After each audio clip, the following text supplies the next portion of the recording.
So I was incredibly excited to make this video today, but unfortunately my bubble has been burst. If you don't know what I'm talking about, I'm talking about this report that has been making the rounds claiming that a sequel to The Order 1886 has been confirmed by a writer over at Sucker Punch. Now, Sucker Punch, I'm sure pretty much all of you know, they're a Sony first-party studio, so that's why this information is credible. That's why this information started to really make its rounds and get people really excited, because it's coming from a source that if there's currently a sequel to The Order being worked on, this individual probably knows. But, you know, I was getting a lot of messages from people saying, MBG, check this out, have you seen this? You should talk about this, make a video on it. And I was planning to. I didn't have enough time to do that last night, and maybe it's a good thing I didn't, because unfortunately this individual has come out and backtracked on this and let us know that he was pretty much just misinformed. So it says, Sucker Punch writer Jordan Lemos, who's currently busy beavering away on Japanese samurai open worlder Ghost of Tsushima, revealed a sequel to The Order 1886 on a podcast this week. Given his position within the Worldwide Studios family, Reddit was quick to pick up on the story, prompting the scribe to clarify that he misunderstood a series of stories based on an interview with the creative director. He says, last I heard, they were actually doing a second one, he told our friends from the Gamer's Head podcast.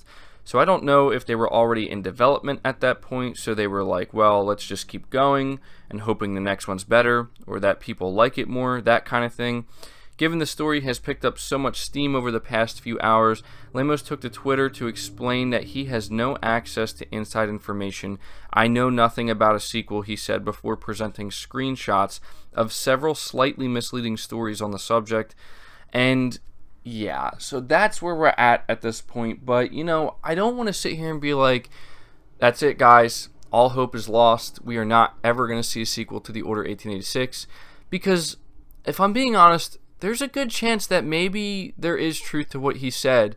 And because of how rapidly, you know, outlets were picking up on this, he needed to find a way to cover himself and really put out this fire before it got too big and let us know that, look, no, it's not confirmed. I'm not confirming anything. I don't know what I'm talking about. When in reality, maybe he does know. And maybe he just grabbed a couple of articles, you know, that were older and just said, look, this is the information I was basing it on. It's hard to say. I mean, the truth is, he doesn't work for Ready at Dawn, and he's not in charge of, like, Sony's first-party portfolio or anything like that. So I have to imagine he's probably on a need-to-know basis when it comes to this stuff. But at the same time, you know, you work for a Sony studio, you probably know a lot of the things that are going on way before anybody else does. And it just got me so excited, honestly, and then just really let down to see that this is not the case. You know, it's not as clear-cut as we wanted it to be.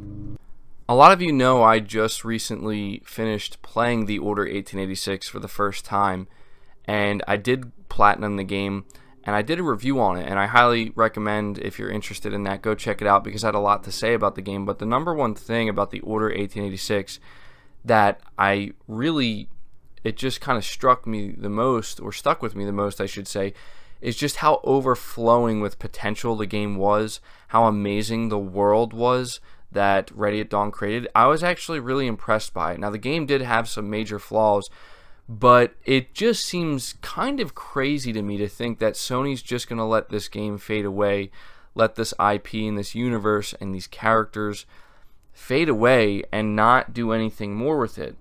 But there's a few things here that, you know, give me a little bit of hope, maybe, that something maybe could still be happening. The first thing I want to mention, and this is something that popped up into my head when I first heard about this, is we've talked a few times before about something that Colin Moriarty has went on record saying, I think at least a few times. And if you don't know who Colin Moriarty is, he's a well-known insider when it comes to specifically PlayStation things. He knows people and has relationships with people who, are within Sony. So he knows a lot of stuff that we don't know, and we probably will know eventually. But he's a good inside source for that kind of stuff. And something he's went on record saying a few times now is that basically Sony has, as he puts it, a substantial second-party deal in place with a game and a studio that they haven't revealed yet and they haven't announced yet, and he doesn't know why they haven't announced it. And I immediately thought, is this the game? Is this the game that Colin Moriarty has been talking about and referencing when he mentions this? Because if you think about it, the collaboration between Sony and Ready at Dawn is a second-party relationship, and I believe Sony does own the Order 1886. So that could very well be something he, the game he was talking about. But at the same time, it could be a lot of other things as well. There's really no way of us to know for sure until it gets announced. But I just, that was the first thing that popped in my head. Like, oh, is this the game? Is a Order 1886 sequel the game, that second-party game that Colin Moriarty has referenced multiple times in the past?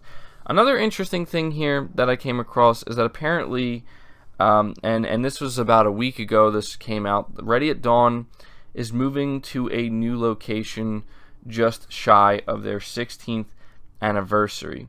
Now, I don't necessarily know if there's anything significant about that, other than that it's probably, I don't necessarily know if they're downsizing or if they're actually moving into a bigger location, but that could maybe mean something. If they are working on a sequel, or if they're getting funding by Sony, maybe they're increasing their studio size. I don't know. That's just something I came across. I don't know if it plays any significance, but something else I did come across was apparently how Ready at Dawn opens up to the possibility of being acquired.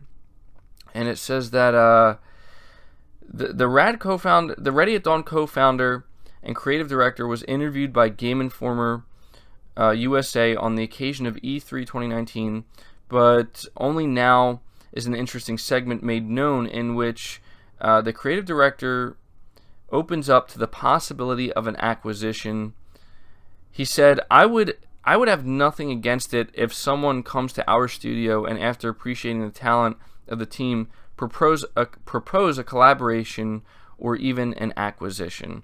Ready at Dawn is currently working on a new independent AAA game, but for some time there has been talks of Microsoft possibly being interested in trying to acquire them, but there's also been the rumor that they've been working on an Order 1886 sequel that is potentially going to be ready for the PS5. And so I don't know, guys, I know I'm reaching here, and I'm not gonna lie. Once I found out that this writer at Sucker Punch basically came out and said, "Oh no, there's no sequel," I really started to try to dig for any other clues I could find, but I'm not seeing any. You know what I mean? And it's just it feels like such a gut punch, if I'm being honest, and it feels like 10 times worse for me because I literally just finished playing the game, and I'm just like, really, this is when we're gonna get this information in this way. I'm not gonna lie to you, if I didn't play the Order 1886 a week and a half ago and platinumed it, I probably wouldn't really care too much right now. I would have just brought this information out and said, oh, that's unfortunate. I guess we're not going to get anything. I'll have to go and play this game at some point. But because I did play it very recently, and I did get to experience what Ready at Dawn created, and I did get to see that potential, and I did get to see that universe, and I did get to, learn about the character of Galahad, I have to say, this, I really, really hope Sony, does something with them, because I'm telling you, man, Ready at Dawn, they weren't able to really achieve everything that I think they set out to achieve. I think that's kind of obvious with the Order 1886, but they have potential. They have a lot of potential as a studio, and they've proven that they have the capability. They just have to work on the execution side of things. You know what I mean? They have the ability to create an amazing AAA game, what we see with the Order 1886. But when it comes to the execution of actually making sure that game, really delivers on all fronts, they weren't able to execute on that. But I feel like if they were given a second chance, given the proper budget and the proper time, I think they could. And I don't know, guys. again, I was incredibly excited to make this video when I heard about this, and I was like, this is awesome, this is amazing, you know, this is exactly what I want to hear after just playing the Order 1886, but, you know, it seems like maybe it's a little too good to be true, and unfortunately, you know, there's a chance, again, there's a chance that this writer, Sucker Punch, maybe does know this as a fact. Maybe he didn't realize that he just kind of let it out, you know, that you let the cat out of the bag, you know what I mean, and so there you go, you know, maybe he has to come out here and cover himself and really put out this fire, but we won't know, guys. We won't know until the day comes where we get a, you know, an official announcement of the Order 1887 or the Order 2 or whatever it's going to be called. We just don't know, and this is the best we have to go by. So that's going to do it for the video, guys. I know it's kind of a letdown, but, you know, at the very least, hopefully it cleared things up. I'm sure that there are a lot of you who saw this and maybe are not aware that he had to come out here and confirm that, you know, he was kind of misinformed in what he was saying and that he doesn't know anything. So maybe now you know. But be sure to leave me your thoughts down in the comments below. I will be interested to see what you guys have to say. Leave the video a like if you did enjoy it or found it somewhat informative. Subscribe to the channel if you're new. Hit the bell notification icon and feel free to share this video out on top of all that. But until next time, guys, take care.